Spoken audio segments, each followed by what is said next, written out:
Dentro de las complicaciones mecánicas, las que más os cuesta reconocer y diferenciar en el MIR son la rotura del músculo papilar y la rotura del tabique interventricular o comunicación interventricular posinfarto. Pensad que las complicaciones mecánicas del infarto ocurren durante la primera semana. El paciente, nos van a contar un paciente que evoluciona satisfactoriamente del infarto y que en cuestión de pocas horas el paciente se mete en una situación de extrema gravedad. ¿Cómo diferenciar la comunicación interventricular, es decir, la rotura del tabique interventricular de la rotura de un músculo papilar? Fijaos, la comunicación interventricular, la clínica fundamental va a ser el shock cardiogénico. Pensad que la sangre del ventrículo izquierdo a través del tabique va a pasar al ventrículo derecho, con lo cual la sangre no va a ir hacia la aorta y el paciente va a meterse en una situación de extremo bajo gasto y de shock cardiogénico.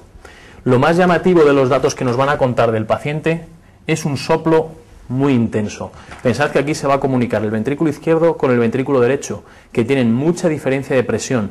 Esa gran diferencia de presión, ese gran gradiente, va a provocar un intenso soplo, un soplo muy fuerte que ocupa toda la sístole. Es un soplo pansistólico que además, si uno pone la mano en el pecho, va a notar vibración, va a notar frémito por ese paso de sangre a gran velocidad. Y lo más característico que nos pueden contar es el salto oximétrico. ¿Qué es el salto oximétrico? Si nosotros pensamos en las cavidades derechas, tanto las venas cavas como la aurícula derecha, el ventrículo derecho y la arteria pulmonar, todo tiene que tener la misma saturación de oxígeno, puesto que no hay mezcla de sangre. Pero si yo tengo una comunicación desde el ventrículo izquierdo al ventrículo derecho, estoy pasando sangre más oxigenada hacia el ventrículo derecho. Por tanto, la presión de oxígeno, la saturación de oxígeno en las cavas y en la aurícula derecha va a ser inferior a la del ventrículo derecho y la arteria pulmonar. Eso es lo que se denomina salto oximétrico. ¿Qué ocurre con la rotura del músculo papilar? El músculo papilar se suele asociar su rotura a los infartos inferiores. ¿Por qué? Es porque el músculo papilar posteromedial, que es el que más frecuentemente se rompe, está solo irrigado por la arteria coronaria derecha. En cambio, el músculo papilar anterolateral se irriga por la arteria circunfleja y la arteria descendente anterior, y es mucho más difícil que se rompa. La clínica que nos van a contar en estos pacientes no es solo el shock cardiogénico, sino un edema agudo de pulmón muy llamativo. Si pensamos lo que sucede, se rompe el músculo papilar. Los músculos papilares sujetan la válvula mitral para que en la sístole esa válvula no se meta dentro de la aurícula. Si yo rompo el músculo papilar, lo que ocurre en la sístole es que el velo mitral se introduce en la aurícula izquierda.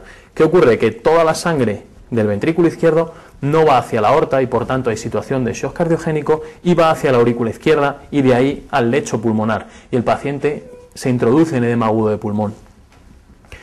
Lo que más os cuesta entender es por qué el soplo de estos pacientes es muy suave o incluso no existe. Hasta el 50% de los pacientes en esta situación no tienen soplo. La intensidad de un soplo, recordad que solo depende de la diferencia de presión, de ese gradiente. Lo que sucede aquí es que si el ventrículo izquierdo está roto, el músculo papilar, durante la sístole se mete el velo mitral y ¿qué pasa? Que se comunican libremente aurícula y ventrículo. Se igualan las presiones y no se escucha soplo. El soplo es muy suave y solamente al principio de la sístole.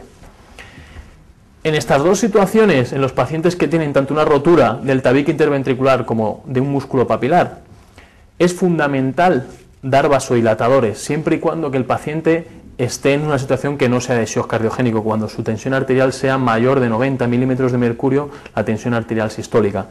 El mejor es el nitroprusiato. Lo que hacemos al vasodilatar es disminuir la poscarga. Con esto va a ser más sencillo que el ventrículo izquierdo mande la sangre hacia la aorta y no la mande o bien hacia la aurícula izquierda en la rotura del papilar o bien hacia el ventrículo derecho en la rotura del tabique.